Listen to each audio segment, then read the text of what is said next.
Ketika kita menghadapi situasi yang memerlukan kesabaran harian, bagi tahu kat hati kita, sabar, jangan marah.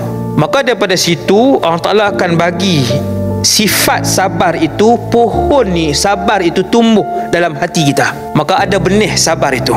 Kita jumpa ada orang yang memang jenis tak sabar, semua orang kenal. Ada sikit nak marah, benda kecil je tak ada langsung sabar, kerana tiada pohon itu dalam diri dia, dalam hati dia.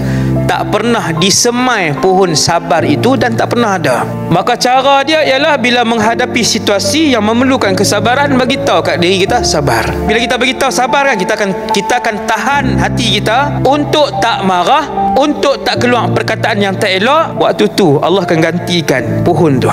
Kemudian dia membesar dan akhirnya dia menjadi begitu banyak dalam diri kita. Kita akan perasan kita dah boleh mula sabar.